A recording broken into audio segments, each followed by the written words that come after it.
Hi, my name is Arjun, and I want to share a story with you, my story. I grew up in a small town in India where life was simple. My family wasn't rich, but we had everything we needed. There was just one thing that always made me feel different from everyone else: English. A world apart. In my early years, I didn't think much about English. At home, we spoke Hindi, and in my neighborhood, everyone else did too. It wasn't until I started going to an English medium school that I realized how different I was.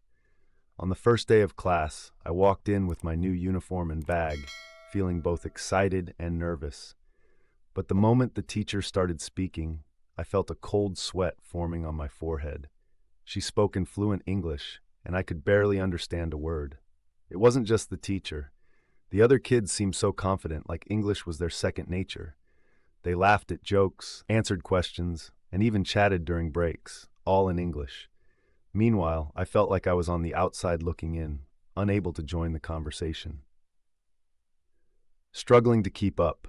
The first few months were the hardest. Every day, I would go to school with a knot in my stomach, dreading the moment the teacher would call on me. Whenever she did, I would freeze.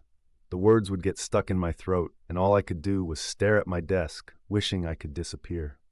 Homework was another challenge. I would spend hours trying to figure out what the assignments even meant. Simple sentences felt like complex puzzles.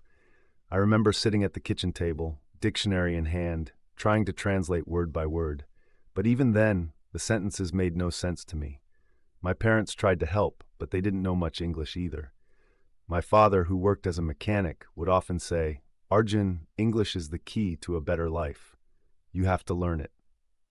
But how? I felt like I was drowning in a sea of words that I couldn't understand. Feeling left behind, as time went on, I noticed how different I was from my classmates. They talked about the latest Hollywood movies, sang English songs, and shared memes and jokes in English. I wanted so badly to be part of it, but I felt like I was from a different world. There were times when my friends would ask me to read something or speak in English, and I would stumble, mispronounce words, and turn red with embarrassment. They didn't mean to hurt me, but each laugh felt like a reminder of how far behind I was. I started to withdraw, avoiding situations where I might be forced to speak English. I would pretend to be busy when my friends were talking, or I would stay quiet during group activities. It felt easier to stay in the background than to risk embarrassing myself again. A glimmer of hope.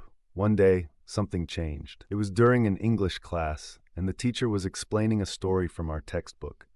I didn't understand most of it, but there was something about the story that caught my attention. It was about a boy who, like me, struggled to fit in. He faced challenges, but in the end, he found a way to overcome them. As I listened, I felt a connection to that boy in the story. If he could do it, maybe I could too. That night, I made a decision. I was tired of feeling left out, tired of being afraid of English. I decided that no matter how hard it was, I was going to learn. I didn't know how long it would take, or if I would ever be as good as my classmates, but I knew I had to try. The plan. The next day, I went to the school library and borrowed a book, an English book for beginners. It was a small step, but it was my first step.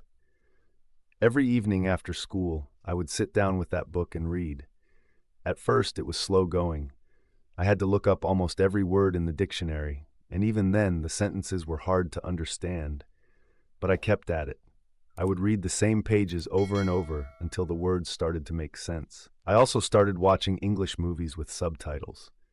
I would pause the movie after every sentence, trying to match the words on the screen with what I was hearing.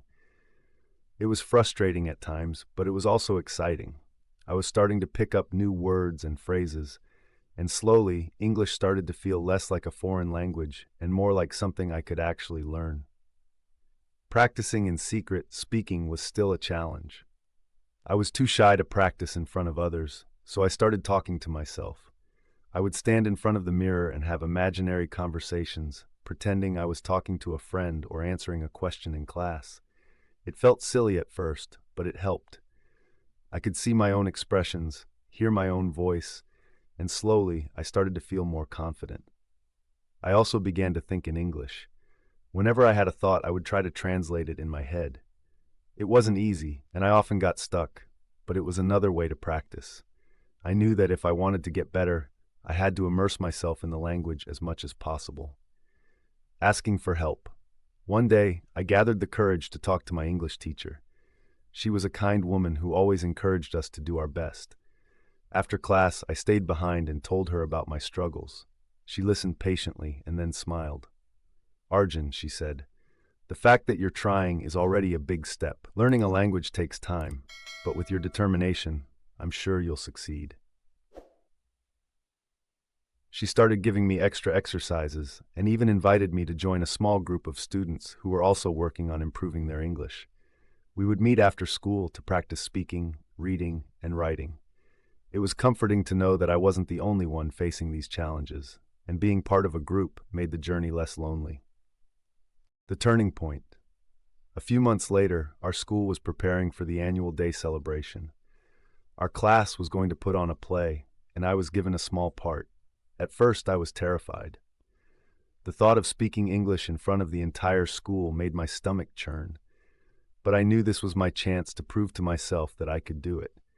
I practiced my lines every day, reciting them over and over until I knew them by heart. I even practiced in front of my parents, who were so proud of how far I had come. When the day of the play arrived, I was nervous, but I was also excited. As I stood on that stage, I took a deep breath and delivered my lines in clear, confident English.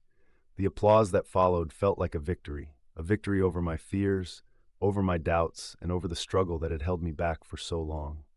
Finding my voice. From that day on, something changed inside me. I was no longer afraid of English.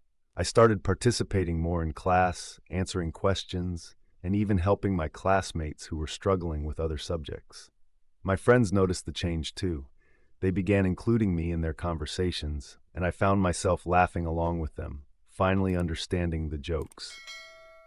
English was no longer a barrier. It was a bridge to new experiences, new friendships, and new opportunities. I still made mistakes, of course, but I didn't let them stop me. I had learned that making mistakes was part of the process, and each mistake was a step closer to success. Looking back, I realize how far I've come. What started as a struggle turned into a journey of self-discovery. I learned that with determination, patience, and the willingness to keep trying, I could overcome anything. English is still a part of my life, but now it's something I enjoy, something that has opened doors to new worlds. And so, I want to share this message with anyone who might be struggling like I did. Don't give up. It's okay to feel lost at times, and it's okay to make mistakes. What matters is that you keep going. You never know how strong you are until you push yourself beyond your limits.